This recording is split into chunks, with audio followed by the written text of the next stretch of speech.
Hey everyone, welcome back to my channel. I am UrviJoshi and today we will cover a history topic or a background topic from paper number 511, which means this content belongs to TY BA Sem 5 and the title is Characteristics of Romantic Poetry. First of all, we will discuss the meaning of the romantic poetry and after that we will cover characteristics one by one. Meaning, romantic poetry means poetry written during the age of Romanticism.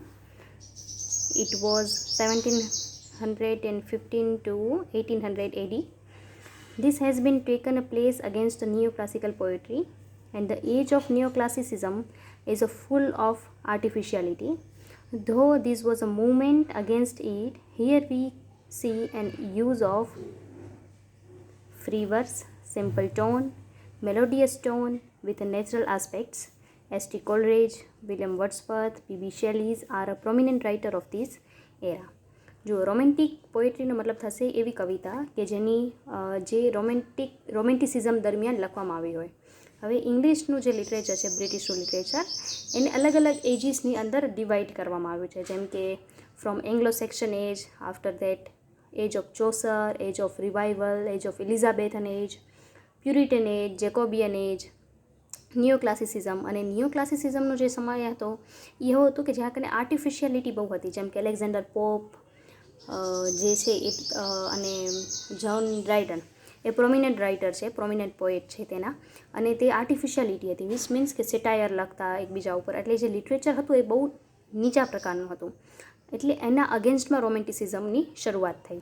હવે રોમેન્ટિસિઝમ જ્યારે આવ્યું ને ત્યારે શું થઈ ગયું કે જે લેંગ્વેજ છે એ પણ સિમ્પલ યુઝ કરવામાં આવી અને એનું જે ટોન હોય એ પણ સિમ્પલ હતું, મેલોડિયસ ટોન એની અંદર યુઝ કરવામાં આવતું અને નેચરલ તરફ એ લોકો બધાએ આગળ વધ્યા, which means go back to nature. આ વખત આપણે જોવા મળે છે એનો સ્લોગન. અને એસ.ટી. કોલરીજ, વિલિયમ વર્ડસવર્થ અને પી.બી. શેલી આ એના પ્રોમિનન્ટ એટલે કે મુખ્ય પોએટ છે રોમેન્ટિસિઝમ એરાના. હવે એની કેરેક્ટરિસ્ટિક્સની વાત કરીએ તો romantic poetry was taken place at late 18th century and the characteristics are as following. એના સૌથી પહેલું છે સિમ્પલ ડિક્શન. સિમ્પલ એટલે કે સાદું, બરાબર, સરળ, અને ડિક્શન એટલે ભાષા અથવા શબ્દ, એટલે કે સરળ શબ્દોમાં કવિતા લખવામાં આવતી. એની અંદર કોઈ આપણે ગોર્જિયસ વર્ડ્સ યુઝ થયેલા જોવા નથી મળતા. સો in this era poet use a simple language in their poetry, while another age like a neoclassical poet use a bombastic language or a satire on their work. Here poet use a vernacular language. Vernacular એટલે બોલચાલની ભાષા.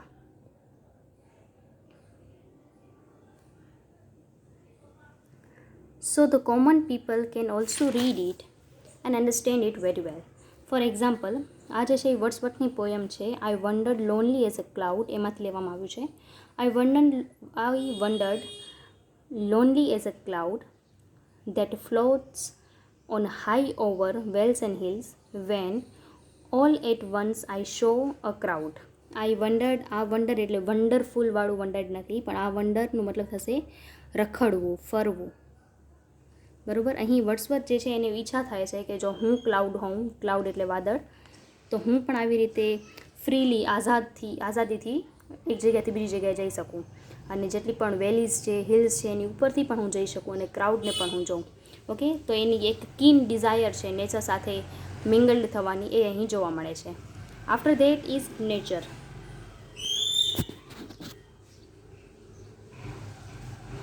Yes, nature એટલે કે આપણે અહીં નેચરલિઝમ પણ જોવા મળશે. નેચરલિઝમ મતલબ કે લવ ફોર નેચર જોવા મળશે. Okay, so here poets try to use a natural thing in their work. Poets mention nature as an instrumental, as a mother, or as an instructor, which showers love on us. Wordsworth, Coleridge, P.B. Shelley.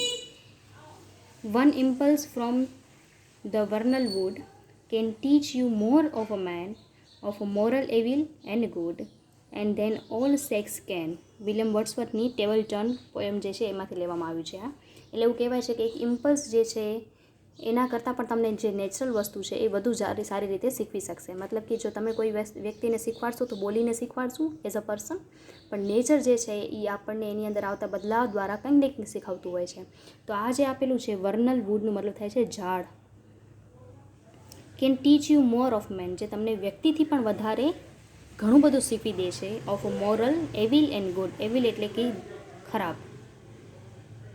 Generally આપણે evil word જે છે એ રાક્ષસ માટે use કરીએ છીએ. Than all sex can, આ સેક્સનો મતલબ થાય છે ઋષિ. તમને ઋષિઓ જે જ્ઞાન આપે એનાથી પણ વધારે સારું અને ઝડપથી જ્ઞાન નેચર તમને આપે છે, તમને સારી રીતે પ્રીચ કરી શકે છે. Okay, next is melancholic tone. મેલેન્કલિકનો મતલબ થાય છે, જનરલી આપણે મેલેન્કલી વર્ડ દુઃખ માટે યુઝ કરીએ છીએ, પણ અહીં થશે એકલ વાયુ, આઇસોલેશન. ઓકે, બંનેમાં ફરક છે. મેલેન્કલીનો મતલબ થાય છે કે એ દુઃખમાં છે, એને કોઈ બોલાવતું નથી અને એ એકલું છે. આઇસોલેશનનો મતલબ થાય છે એ પોતાની મરજીથી એકલું છે, પોતાને સ્ટડી કરવા માટે કરીને કે પછી પોતાને વધુમાં વધુ સેલ્ફ એનાલાઇઝ કરવા માટે કરીને, જેમ કે આપણે મેડિટેશન કરીએ છીએ વગેરે વગેરે. So when poets dealt with emotions, how can we forget the strong emotion of love and loneliness. જો તમે આપણે એવી વાત કરીએ છીએ કે રોમેન્ટિસિઝમની અંદર ઇમોશન્સ, ફિલિંગ, આ બધી વસ્તુને એડ કરવામાં આવે છે, તો સૌથી સ્ટ્રોંગ ઇમોશન જે છે એ છે લવ અને લોનલીનેસ. તો આપણે એને ક્યારે ભૂલી ન શકીએ, રાઈટ? એને બાકાત તો કરી ન શકાય. Which is the strongest emotion human have. For example, for many time I have been half in love with easeful death. Call would hymn soft names in many a mused rhyme. Ode to Nightingale by John Keats. Next is imagination. Romantic poets believed that imagination is the key source of spirituality. Spirituality મતલબ થશે આધ્યાત્મ. બરાબર? સ્પિરિચ્યુઆલિટીનો મતલબ ક્યારે પણ એવું નથી થતું કે તમે સંસાર છોડીને બેસી જાઓ, એવું બિલકુલ નથી થતું. પણ સ્પિરિચ્યુઆલિટીનો મતલબ એવું થાય છે કે તમે ખોટી ઉપાધિ છોડી દો અને પોતાની જાતને સમજી લો. બરાબર? મૃત્યુ વિના મોક્ષ મેળવવો, એ છે spirituality. Okay, which leads to a morality and they believed that literature, specially poetry, could improve the world. એમને એમ થાય છે કે પોએટ્રી જે છે એ તમને ઇમ્પ્રૂવ કરે છે આ દુનિયાને. કઈ રીતે? કેમ કે ઓછા શબ્દોમાં ઘણું બધું કહી જાય છે. And that's Y William black said, to see a world in a grain of sand and heaven in a wild flower, hold infinity in the palm of your hand and eternity in an hour. So poets such as John Keats, Coleridge, Shelley use the imagination to make a world best and better than past. They believed that poetry is a preach to people or then please to leaders.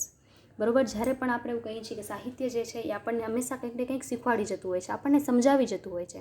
જુઓ, બે પ્રકારના લોકો હોય છે. એક છે કે જે પોતાની ભૂલ કરીને શીખે છે અને બીજા છે જે બીજાએ કરેલી ભૂલ જોઈને પોતાની જાતને સુધારે છે. એટલે વિલિયમ બ્લેક જેવા રાઇટર જે છે, પોએટ છે, જેમ કે કિટ્સ છે, શેલી છે, કોલરીજ છે, એ પોતાની ઇમેજિનેશન દ્વારા વર્લ્ડ જે છે એને પાસ્ટથી બેટર બનાવવાની કોશિશ કરે છે પોતાની ઇમેજિનેશનમાં. અને ઇમેજિનેશન જે છે એ also a very strong emotion. Okay, તમે ઇમેજિનેશન દ્વારા અને વિઝ્યુલાઇઝેશન દ્વારા પણ ઘણી બધી વસ્તુને ચેન્જ કરી શકો છો from in your internal world. આ બહારની દુનિયામાં આપણે કંઈ ચેન્જ નથી કરી શકવાના, બટ તમારી જે અંદરની દુનિયા છે એનામાં તમે વિઝ્યુલાઇઝેશન, ઇમેજિનેશન વિથ પોઝિટિવ અફર્મેશન્સ, આના દ્વારા તમે ઘણું બધું ચેન્જ લાવી શકો છો. એટલે વિલિયમ બ્લેક કહે છે કે to see a world in a grain of a sand, જો તમને એક સેન્ડની અંદર ગ્રીનરી જોવી હોય, and heaven in a wild flower, એટલે એક વાઇલ્ડ જંગલી ફ્લાવર છે એની અંદર જો તમારે હેવન જોવું હોય, સ્વર્ગ જોવું હોય, hold infinity in a palm of your hand, તમારા જે હાથ છે એમાં જે તમારી જે હથેળી છે એની અંદર તમારી અંદર રહેલી ઇન્ફિનિટીને તમે જુઓ. ઇન્ફિનિટીનો મતલબ થાય છે કે તમારી અંદર કેટલી બધી અનંત શક્તિઓ રહેલી છે એને જુઓ. And the eternity in an hour. બરાબર? એટલે સમય સાથે જુઓ કે તમારી અંદર કેટલી બધી એટર્નિટીઝ રહેલી છે. Okay, reaction against new classicism, જેમ આપણે આગળ સમજ્યા હતા આ જ છે.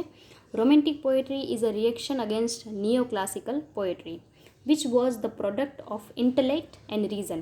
ન્યૂ ક્લાસિસિઝમ એવું સમયગાળો હતો કે જ્યાં ઇન્ટેલેક્ટ, રીઝન, સાયન્સ, ફિક્શન આવી બધી વસ્તુઓને મહત્ત્વ આપવામાં આવતું હતું. while romantic poetry dealt with feelings or emotions, જ્યારે આની અંદર માત્ર ફિલિંગ્સ, ઇમોશન્સને મહત્ત્વ આપવામાં આવતું. એટલે જ આપણે જોઈએ છીએ કે એની લેંગ્વેજ જે છે એ સિમ્પલ છે. બરાબર? સોસાયટી માટે ઘણું બધું જીવ્યા ન્યૂ ક્લાસિકલ એજની અંદર, જેમાં આપણે જોઈએ છીએ કે પાર્ટીઝ કરી, ક્લબ છે, કિટકેટ ક્લબ છે, એવું બધું આપણે જોયું.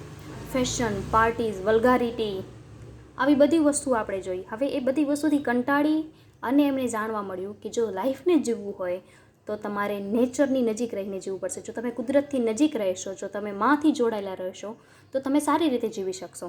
આ વસ્તુ જ આપણે રોમેન્ટિસિઝમની અંદર જોવા મળશે.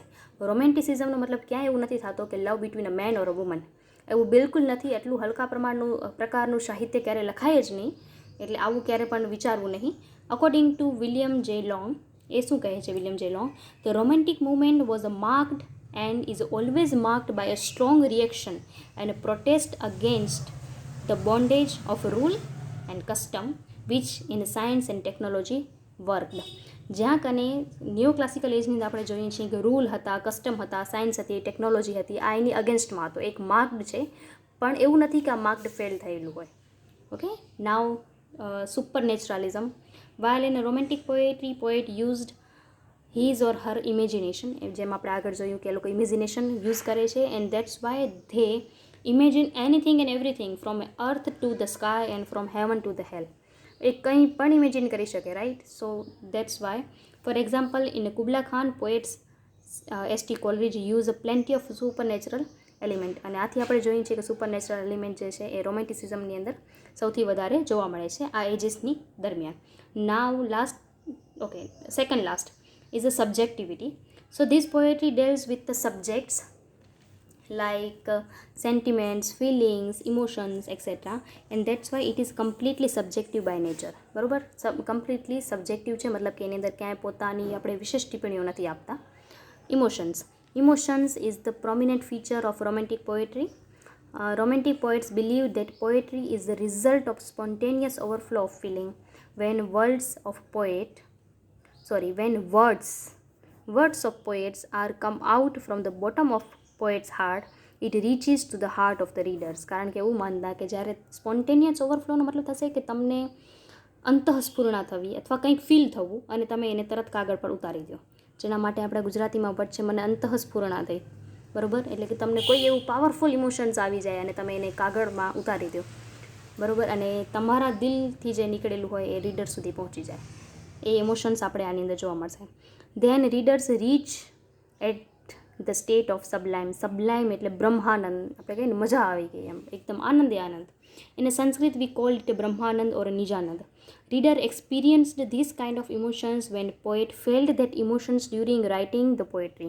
જ્યારે પોએટે આ ઇમોશન્સને ફીલ કર્યું હોય ત્યારે જ આપણે એ વસ્તુને ફીલ કરી શકવાના છીએ as a reader. And like last કન્ક્લુઝનમાં, so nature, emotions, reaction against new classicism, naturalism, sublime etcetera are the prominent characteristics of the romantic era. And all these makes proper mixture makes it lovable, joyful and lasting forever. If we remove anything from this, poetry become incomplete for readers.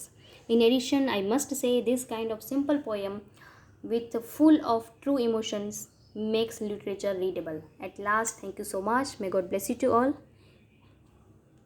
Bye-bye. And yes, don't forget to download the PDF notes. The link will be shared into the description box below. Bye-bye. Take care.